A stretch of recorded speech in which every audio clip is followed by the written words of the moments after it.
पूर्व आशियामध्ये आपण पाहतोय सध्या जोरदार युद्ध आता सुरू झालेलं आहे। इराणने देखील आता पुन्हा इस्रायलवर मिसाईल हल्ला केलेला आहे। यावेळी इराणी सेनेने इस्रायल आणि अमेरिका याला धमकी देखील दिलेली आहे। इराणच्या सैन्याने पुन्हा एकदा हल्ला केल्यामुळे स्थानिकांमध्ये भीतीचं वातावरण निर्माण झालंय। शेवटपर्यंत आम्ही युद्धभूमीवर असणार असा इशारा सुद्धा त्यांनी इस्रायलला दिलेला आहे। इस्रायलमध्ये युद्धाच्या सायरनचा आवाज कमी होऊ देणार नाही असा थेट इशाराच देखील आता इराणकडून देण्यात आलेला आहे। त्यामुळे आता इराण देखील पुन्हा आक्रमक होताना दिसतोय। इराणने इस्रायलवर मिसाईल हल्ले सुरू केलेले आहेत।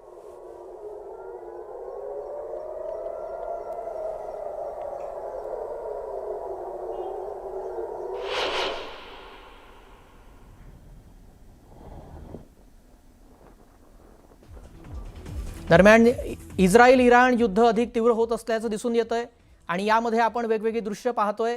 ट्रम्प अजूनही ठाम आहे तर दुसरीकडे इराण मागे हटण्यास तयार नाहीये। त्यामुळे हल्ल्याच्या या 5 दृश्यातून त्याची दाहकता दिसून येते। तुर्कस्तान, कुवेत इथे 15 विमानं पाडण्यात आलेली आहे। अमेरिकेच्या नौदलावर देखील हल्ला झाला। सौदी अरेबियातली दृश्य आपण पाहतोय तर दुसरं जेरुसलेमची ही दृश्य आहेत जिथे इराणने ड्रोन हल्ला केला। ही आपण 5 दृश्य पाहतोय। इस्रायलने लेबननवर बॉम्ब हल्ला केला होता, त्यानंतर लेबननमधील 20 जणांचा मृत्यू झाला। ही वेगवेगळी दृश्य अमेरिकेच्या लष्करी तळांवर हल्ला करण्यात आलेला आहे। तर F-15 विमान देखील कुवेतमध्ये पाडण्यात आली आणि इराणने ड्रोन हल्ला जो केला ती जेरुसलेम मधली ही दृश्य आपण पाहतोय। आणि त्यानंतर सौदी अरेबियामध्ये देखील एका मानवी वस्तीमध्ये मिसाईलचा एक तुकडा पडला, ती ही दृश्य आपण पाहतोय। आणि बहरीनमध्ये देखील नौदलावर अमेरिकेच्या हल्ला करण्यात आलाय।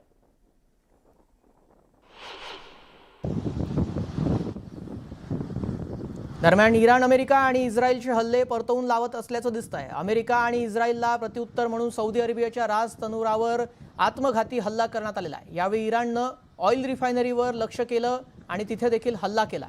सौदी अरेबियाच्या एका ठिकाणी हा मोठा हल्ला करण्यात आलेला आहे। सौदी अरेबियावर आता इराणकडून हल्ले केले जात आहेत।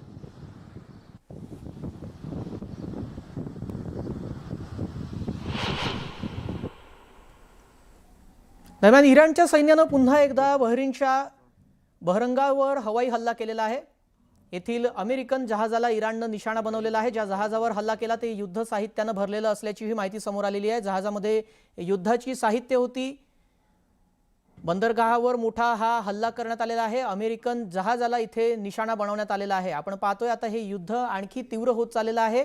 इराणच्या सैन्याने पुन्हा एकदा बहरीनच्या बंदरगाहावर मोठा हवाई हल्ला केलेला आहे आणि अमेरिकन जहाजला यामध्ये निशाणा बनवण्यात आलेला आहे आणि त्याचं मोठं नुकसान देखील झालेलं आहे। युद्ध साहित्याने भरलेलं हे जहाज होतं अशी माहिती देखील समोर आलेली आहे।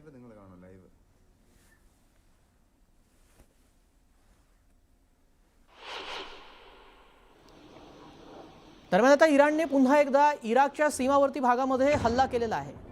इरबिल एअरपोर्ट जवळ हा हल्ला करण्यात आल्याची माहिती मिळते आहे। इराकच्या इरबिलमध्ये अमेरिकन सैन्याचं तळ आहे आणि तिथे हा हल्ला करण्यात आलेला आहे। दरम्यान या हल्ल्यामध्ये किती नुकसान झालं याचा आकडा अद्याप समोर आलेला नाहीये अशी माहिती मिळते आहे। मात्र इरबिल एअरपोर्ट जवळ हा मोठा हल्ला करण्यात आलेला आहे।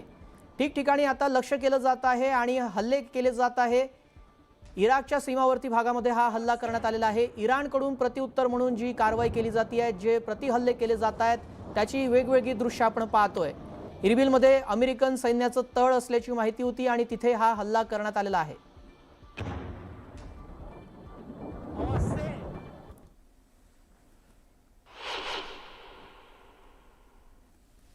दरम्यान अमेरिका, इस्रायल आणि इराणच्या युद्धाची तीव्रता आणखी वाढलेली आहे। इराणवर अमेरिका आणि इस्रायलने हल्ले केले तर या हल्ल्यांना प्रत्युत्तर म्हणून इराणनेही अमेरिकेच्या सैनिक तळावर हल्ला केलेला आहे।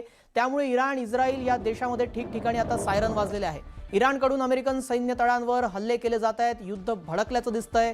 आपण वेगवेगळी दृश्य टीव्ही स्क्रीनवर पाहतोय। कुठे कुठे इराणकडून प्रत्युत्तर म्हणून कारवाई करण्यात आलेली आहे। B-2 बॉम्बर विमानाने हल्ले करण्यात आले। इराणच्या ड्रोनच्या हल्ल्याची दुसरी दृश्य तेहरानमध्ये देखील मोठ्या प्रमाणात हल्ले करण्यात आलेले आहे आणि इराणकडून क्षेपणास्त्र डागत इथे हल्ले करण्यात आले आणि ते क्षेपणास्त्र काही ठिकाणी निष्फळ ठरल्याचं देखील दिसतंय। हिजबुल्लाहने देखील या युद्धामध्ये प्रवेश केलेला आहे आणि आयरन डोमवर अलर्ट जारी करण्यात आलेला आहे। IDFची सैन्य कारवाई देखील आपल्याला या दृश्यांमध्ये पाहायला मिळते। अमेरिकन हवाई दलाचे हल्ले देखील या दृश्यांमध्ये आपण पाहू शकतो। दरम्यान अमेरिकेचे राष्ट्राध्यक्ष डोनाल्ड ट्रम्प यांनी पुन्हा एकदा इराणला इशारा दिलेला आहे. इराणनं शस्त्र खाली ठेवली नाहीत तर त्यांना गंभीर परिणामांना सामोरं जावं लागेल अशी धमकीच आता डोनाल्ड ट्रम्प यांनी दिली आहे. इराणकडे कधीच अण्वस्त्र असू शकत नाही.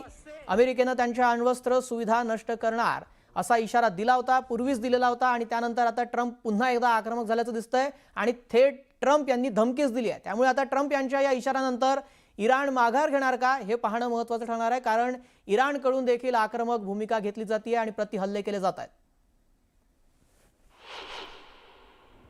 For almost 50 years, these wicked extremists have been attacking the United States while chanting the slogan, "Death to America" or "Death to Israel" or both. They are the world's #1 state sponsor of terror.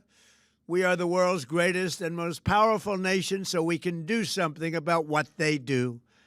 These intolerable threats will not continue any longer.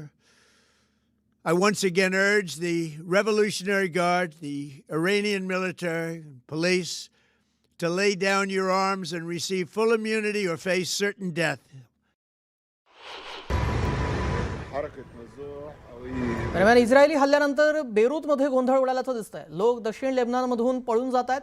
या स्थलांतरामुळे रस्त्यांवर मोठ्या प्रमाणात वाहतूक कोंडी झाल्याचं दृश्य देखील पाहायला मिळालं आहे. स्थलांतर मोठ्या प्रमाणात युद्धजन्य परिस्थिती निर्माण झाल्यामुळे लोकांकडून केली जाते आहे आणि त्यामुळे इथे मोठ्या प्रमाणामध्ये वाहतूक कोंडी देखील निर्माण झालेली आहे. दक्षिण लेबनॉनमधून लोकांचं पलायन सुरू झालेलं आहे आणि त्याच अनुषंगाने आता इथे वाहतूक कोंडी झाली आहे.